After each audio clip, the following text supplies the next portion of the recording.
रीना के ससुराल में सास ससुर जेठ जेठानी हैं। रीना का पति राकेश आज ऑफिस से जल्दी घर आ गया था।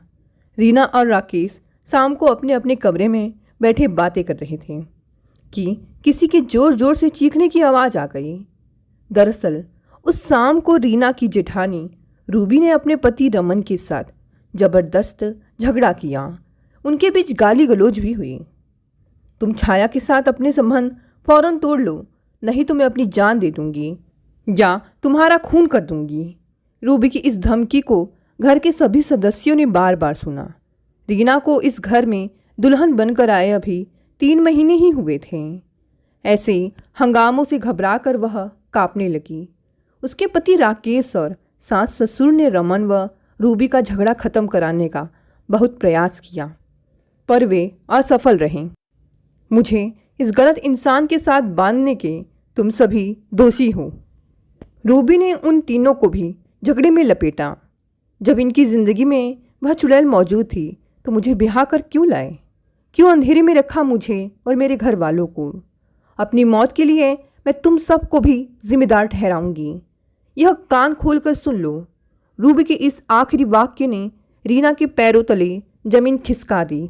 राकेश के कमरे में आते ही वह उससे लिपट कर रोने लगी और फिर बोली, मुझे यहाँ बहुत डर लगने लगा है। प्लीज़ मुझे कुछ समय के लिए अपने मम्मी पापा के पास जाने दो। भाभी इस वक्त बहुत नाराज़ हैं। तुम चली जाओगी तो पूरे घर में अफरा तफरी मच जाएगी। अभी तुम्हारा मायके जाना ठीक नहीं रहेगा। राकेश ने उसे प्यार से समझाया, मैं यहाँ रही तो मेरी तबीयत बहुत बिगड़ जाएगी। जब तुमसे कोई कुछ नहीं कह रहा है तो तुम क्यों डरती हो? राकेश नाराज हो उठा। रीना कोई जवाब ना देकर फिर रोने लगी। उसके रोते बिलखते चेहरे को देखकर राकेश परेशान हो गया। हार कर वह कुछ दिनों के लिए रीना को मायके छोड़ आने को राजी हो गया। उसी रात रूबी ने अपने ससुर की नींद की गोलियां खाकर आत्महत्या करने की कोशिश की। उसे ऐसा करते देख रमन ने देख लिया। उसने फौरन नमक पानी का घोल पिलाकर रूबी को उल्टियाँ कराईं। उसकी जान का खतरा तो टल गया, पर घर के सभी सदस्यों के चेहरे पर हवाइयाँ उड़ने लगीं। डरी सहमी रीना ने तो राकेश के साथ मायके जाने का इंतज़ार भी नहीं किया। उसने अपने पिता को फ़ोन पर सारा मामला बताया तो वे सुबह सुबह खुद ही उसे लेने आ पहुँचे। रीना के मायके जाने की बात के लिए अपने माता पिता से इजाज़त लेना राकेश के लिए बड़ा मुश्किल काम साबित हुआ। इस वक्त उसकी ज़रूरत यहाँ है, तब तो उसे मायके क्यों भेज रहा है? अपने पिता के इस सवाल का राकेश के पास कोई ठीक जवाब नहीं था। मैं उसे 2-3 दिन में वापस ले आऊँगा, अभी उसे जाने दें। राकेश की इस मांग को उसके माता पिता ने बड़ी मुश्किल से स्वीकार किया।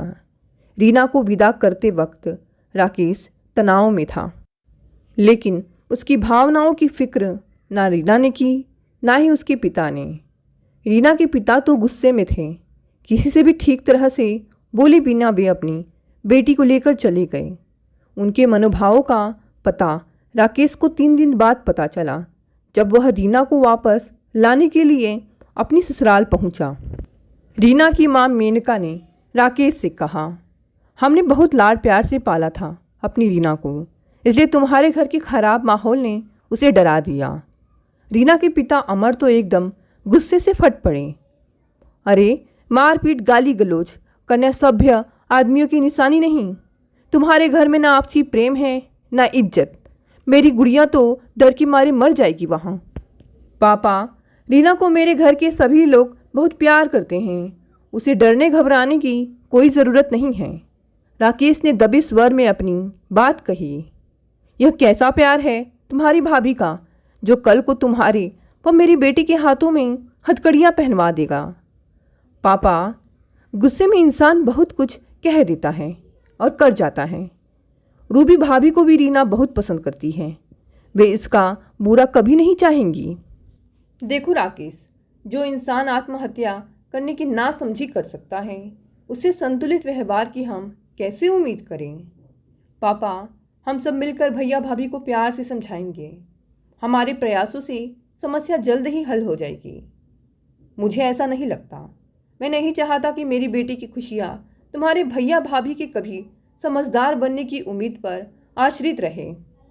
फिर आप ही बताएं कि आप सब क्या चाहते हैं? राकेश ने पूछा। इस समस्या का समाधान यही है कि तुम और रीना अलग रहने लगो। भावी मुसीबतों से बचने का और कोई रास्ता नहीं है। अमर जी ने गंभीर लहजे में अपनी राय दी। मुझे पता था कि देर सवेर आप यह रास्ता मुझे जरूर सुझाएंगे, लेकिन मेरी एक बात आप सब ध्यान से सुन लें। मैं संयुक्त परिवार में रहना चाहता हूँ और रहूँगा भी। रीना को उसी घर में लौटना होगा। राकेश का चेहरा कठोर हो गया। मुझे सचमुच वहाँ बहुत डर लगता है, रीना ने सहमे हुए अपने मन की बात कही। न ठीक से नींद आती है, न कुछ खाया जाता है। मैं वहाँ लौटना नहीं चाहती हूँ। रीना, तुम्हें जीवन भर मेरे साथ कदम से कदम मिलाकर चलना चाहिए। अपने माता पिता की बातों में आने के बजाय मेरी इच्छाओं और भावनाओं को ध्यान में रखकर काम करो। मुझे ही नहीं, मेरे पूरे घर को तुम्हारी इस वक्त बहुत ज़्यादा ज़रूरत है। प्लीज़ मेरे साथ चलो। राकेश भावुक हो उठा। अपनी आदत के अनुरूप रीना कुछ कहने सुनने के बजाय रोने लगी। मेनका उसे चुप कराने लगी। अमर जी सिर झुकाकर खामोश बैठ गए। राकेश को वहाँ अपना हमदर्द या शुभचिंतक कोई नहीं लगा। कुछ देर बाद रीना अपनी माँ के साथ अंदर वाले कमरे में चली गई। राकेश के साथ अमर जी की ज़्यादा बातें नहीं हो सकी। तुम मेरे प्रस्ताव पर ठंडे दिमाग से सोच विचार करना। राकेश, अभी रीना की बिगड़ी हालत तुमसे छिपी नहीं है। उसे यहाँ कुछ दिन और रहने दो। अमर जी की इस पेशकश को सुन राकेश अपने घर अकेला ही लौट गया। रीना को वापस ना लाने के कारण राकेश को अपने माता पिता से भी जली कटी बातें सुनने को मिली। गुस्से से भरे राकेश के पिता ने अपने समधी से फ़ोन पर बातें की। वे उन्हें खरी खोटी सुनाने से नहीं चुके। भाई साहब, हम पर गुस्सा होने की बजाय अपने घर का माहौल सुधारिए। अमर जी ने तीखे स्वर में प्रतिक्रिया व्यक्त की। रीना को आदत नहीं है गलत माहौल में रहने की। हमने कभी सोचा भी ना था कि वह ससुराल में इतनी ज़्यादा डरी सहमी और दुखी रहेगी। अमर जी, समस्याएं हर घर में आती जाती रहती हैं। मेरी समझ से आप रीना को हमारे इस कठिनाई के समय में अपने घर पे रख कर भारी भूल कर रहे हैं। इस वक्त उसे यहाँ रखना हमारी मजबूरी है भाई साहब। जब आपके घर की समस्या सुलझ जाएगी तो मैं खुद उसे छोड़ जाऊँगा। देखिए, लड़की के माता पिता उसके ससुराल के मसलों में अपनी टांग अड़ाएं, मैं इससे गलत मानता हूँ। भाई साहब, बेटी के सुख दुख को नज़रअंदाज करना भी उसके माता पिता के लिए संभव नहीं होता। इस बात पर राकेश के पिता ने झटके से फ़ोन काट दिया। उन्हें अपने समधी का व्यवहार मूर्खतापूर्ण और गलत लगा। अपना गुस्सा कम करने को वे कुछ देर के लिए बाहर घूमने चले गए। रूबी ने नींद की गोलियां खाकर आत्महत्या करने की कोशिश की है। यह बात किसी तरह उसके मायके वालों को भी मालूम पड़ गई। उसके दोनों भाई रमन से झगड़ने का मूड बनाकर मिलने आए। उनके दबाव के साथ साथ रमन पर अपने घर वालों का दबाव अलग से पड़ ही रहा था। सभी उस पर छाया से संबंध समाप्त कर लेने के लिए जोर डाल रहे थे। छाया उसके साथ काम करने वाली शादीशुदा महिला थी। उसका पति सऊदी अरब में नौकरी करता था। अपने पति की अनुपस्थिति में उसने रमन को अपने प्रेम जाल में उलझा रखा था। सब लोगों के दबाव से बचने के लिए रमन ने झूठ का सहारा लिया। उसने छाया को अपनी प्रेमिका नहीं बल्कि सिर्फ अच्छी दोस्त बताया। रूबी का दिमाग खराब हो गया है। छाया को लेकर इसका शक बेबुनियाद है। मैं किसी भी औरत से हंस बोल लूँ तो यह किलस जाती है। इसने तो आत्महत्या करने का नाटक भर किया है, लेकिन मैं किसी दिन तंग आकर ज़रूर रेलगाड़ी के नीचे कट मरूंगा। उन सब के बीच कहा सुनी बहुत हुई, मगर समस्या का कोई पुख्ता हल नहीं निकल सका।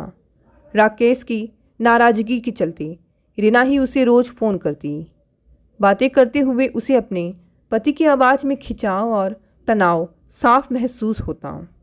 वह इस कारण वापस ससुराल लौट भी जाती, पर अमर और मेनका ने उसे ऐसा करने की इजाज़त नहीं दी।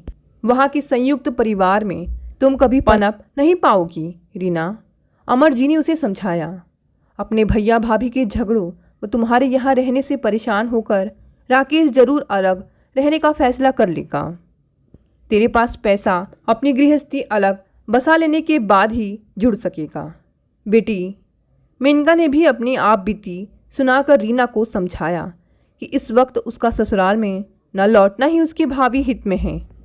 एक रात फ़ोन पर बातें करते हुए राकेश ने कुछ उत्तेजित लहजे में रीना से कहा, कल सुबह 11 बजे तुम मुझे नेहरू पार्क के पास मिलो।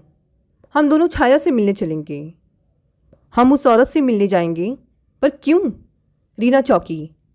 देखो, रमन भैया पर उससे अलग होने की बात का मुझे कोई खास असर नहीं दिख रहा है। मेरी समझ से कल रविवार को तुम और मैं छाया की खबर लेकर आते हैं। उसे डरा धमकाकर, समाज में बेइज्जती का डर दिखाकर, उसके पति को उसकी चरित्रहीनता की जानकारी देने का भय दिखाकर हम जरूर उसे भैया से दूर करने में सफल रहेंगे। राकेश की बातों से रीना का दिल जोर से धड़कने लगा। मेरे मुंह से तो वहाँ एक शब्द भी नहीं निकलेगा। उस स्थिति की कल्पना करके ही मेरी जान निकली जा रही है। रीना की आवाज़ में कंपन था। तुम बस मेरे साथ रहना, वहाँ बोलना कुछ नहीं पड़ेगा तुम्हें। मुझे सचमुच लड़ना झगड़ना नहीं आता है। वह सब तुम मुझ पर छोड़ दो। किसी औरत से उलझने के समय पुरुष के साथ एक औरत का होना सही रहता है। ठीक है, मैं आ जाऊंगी। रीना का यह जवाब सुनकर राकेश खुश हुआ और पहली बार उसने अपने पत्नी से कुछ देर अच्छे मूड में बातें की। बाद में जब रीना ने अपने माता पिता को सारी बात बताई तो उन्होंने फौरन उसके इस झंझट में पड़ने का विरोध किया। छाया जैसी औरतों से उलझना ठीक नहीं है बेटी, मेनका ने उसे घबराए अंदाज में समझाया। उनके संगी साथी भले लोग नहीं होते। राकेश या तुम पर उसने कोई झूठा आरोप लगाकर पुलिस बुला ली तो क्या होगा? रीना, तुम्हें राकेश के भैया भाभी की समस्या में फंसने की ज़रूरत ही क्या है? तुम्हारे संस्कार अलग तरह के हैं। देखो कैसे ठंडे पड़ गए हैं तुम्हारे हाथ, चेहरे का रंग उड़ गया है। तुम कल नहीं जाओगी। अमर जी ने सख्ती से अपना फैसला रीना को सुना दिया। पापा, राकेश को मेरा ना जाना बुरा लगेगा। रीना रुआसी हो गई। उससे मैं कल सुबह बात कर लूँगा, लेकिन अपनी तबीयत खराब करके तुम किसी का भला करने की मूर्खता नहीं करोगी। रीना रात भर तनाव की वजह से सो नहीं पाई। सुबह उसे 2 बार उल्टियाँ भी हो गई। ब्लड प्रेशर गिर जाने की वजह से चक्कर भी आने लगा। वह इस कदर निढाल हो गई कि 4 कदम चलना उसके लिए मुश्किल हो गया। वह तब चाह कर भी राकेश के साथ छाया से मिलने नहीं जा सकती थी।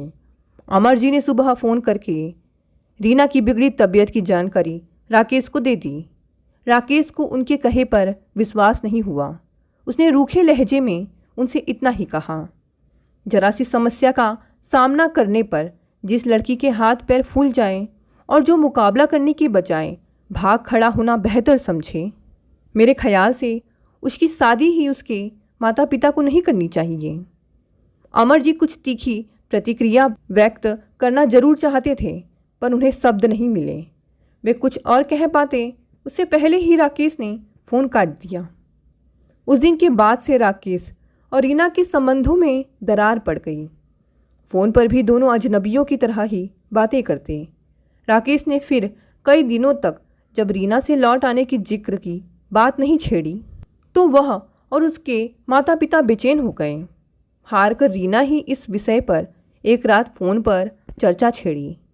रीना, अभी भैया भाभी की समस्या हल नहीं हुई है। तुम्हारे लौटने के अनुरूप माहौल अभी तैयार नहीं है यहाँ। ऐसा रूखा सा जवाब देकर राकेश ने फ़ोन काट दिया। विवाहित बेटी का घर में बैठना किसी भी माता पिता के लिए चिंता का विषय बन ही जाता है। बीतते वक्त के साथ मेनका और अमर जी की परेशानियाँ बढ़ने लगी। उन्हें इस बात की जानकारी देने वाला भी कोई नहीं था कि वास्तव में रीना की ससुराल में माहौल किस तरह का चल रहा है। समय के साथ परिस्थितियाँ बदलती ही हैं। रूबी और रमन की समस्या का भी अंत हो ही गया। इसमें राकेश ने सबसे ज़्यादा महत्वपूर्ण भूमिका निभाई। अपने एक दोस्त और उसकी पत्नी के साथ जाकर वह छाया से मिला।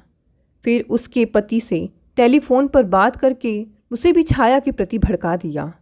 राकेश की धमकियाँ व पति के आक्रोश से डरकर छाया ने नौकरी ही छोड़ दी। प्रेम का भूत उसके सिर से ऐसा उतरा कि उसे रमन की शक्ल देखना भी गवारा न रहा। कुछ दिनों तक रमन घर में मुंह फुलाए रहा, पर बाद में उसके स्वभाव में परिवर्तन आ ही गया। अपनी पत्नी के साथ रहकर ही उसे सुख शांति मिलेगी, यह बात उसे समझ में अंततः आ ही गई। रूबी ने अपने देवर को दिल से धन्यवाद कहा। रीना से चल रही अनबन की उसे जानकारी थी। उन दोनों को वापस जोड़ने की जिम्मेदारी उसने अपने कंधों पर ले ली। रूबी की जोर देने पर रमन शादी की सालगिरह मनाने के लिए राजी हो गया। रूबी अपने पति के साथ जाकर रीना व उसके माता पिता को भी पार्टी में आने का निमंत्रण दे आई। उस दिन काम बहुत होगा, मुझे तैयार करने की जिम्मेदारी भी तुम्हारी ही होगी रीना। तुम जितनी जल्दी घर आ जाओगी उतना ही अच्छा रहेगा। भावुक लहजे में अपनी बात कहकर रूबी ने रीना को गले लगा लिया। रीना ने अपनी जेठानी को आश्वासन दिया कि वह जल्द ही ससुराल पहुंच जाएगी। उसी शाम उसने फ़ोन करके राकेश को वापस लौटने की अपनी इच्छा जताई। मैं नहीं आऊँगा तुम्हें लेने, जो तुम्हें लेकर गए थे उन्हीं के साथ वापस आ जाओ। राकेश का यह रूखा सा जवाब सुनकर रीना के आंसू बहने लगे। अमर जी, मेनका व रीना के साथ पार्टी के दिन राकेश के यहाँ पहुँचे। उनके बुरे व्यवहार के कारण राकेश व उसके माता पिता ने उनका स्वागत बड़े रूखे से अंदाज में किया।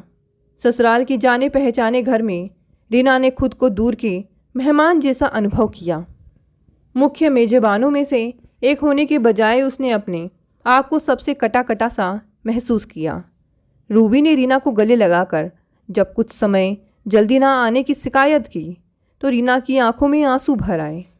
मुझे माफ़ कर दो भाभी, रूबी के गले लगकर रीना ने रूंधे स्वर में कहा। मेरी मजबूरी को आपके अलावा कोई दूसरा शायद नहीं समझे। माता पिता की सह पर अपने पति के परिवार से मुसीबत के समय दूर भाग जाना मेरी बड़ी भूल थी। मुझ कायर के लिए आज किसी की नज़रों में इज्जत और प्यार नहीं है।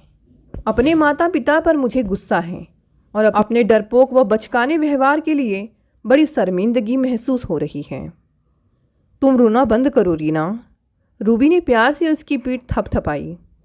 देखो, पहले के संयुक्त परिवार में पली लड़कियों का जीवन की विभिन्न समस्याओं से अक्सर परिचय हो जाता था। आजकल के माता पिता वैसी कठिन समस्याओं से अपने बच्चों को बचा कर रखते हैं। तुम अपनी अनुभवहीनता व डर के लिए अपने माता पिता को दोष दो, ना खुद को। मैं तुम्हें सबका प्यार व इज्जत दिलाऊंगी, यह मेरा वादा है। अब मुस्कुरा दो प्लीज़। रूबी के अपनेपन को महसूस करते रोती हुई रीना राहत भरे भाव से मुस्कुरा उठी। जब रूबी ने इशारा कर राकेश को अपने पास बुलाया, उसने रीना का हाथ राकेश को पकड़ाकर भावुक लहजे में कहा, देवर जी, मेरी देवरानी रीना अपने माता पिता से मिले सुरक्षा कवच को तोड़कर आज सच्चे अर्थों में अपने पति के घर परिवार से जुड़ने को तैयार हैं। आज के दिन अपनी भाभी को उपहार के रूप में यह पक्का वादा नहीं दे सकते कि तुम दोनों आजीवन हर हाल में एक दूसरे का साथ निभाओगे। रीना की आंखों से बह रहे आंसुओं को देख राकेश का सारा गुस्सा छूमंतर हो गया। मैं पक्का वादा करता हूँ भाभी। उसने झुककर जब रीना का हाथ चूमा तो वह पहले नई दुल्हन की तरह शर्माई और फिर उसका चेहरा गुलाब के फूल सा खिल उठा। दोस्तों, ये छोटी सी कहानी यहीं समाप्त हो गई। कहानी पसंद आई तो इसे लाइक, शेयर, कमेंट करें और साथ ही साथ अगर आप नए हैं तो चैनल को भी सब्सक्राइब कर लें।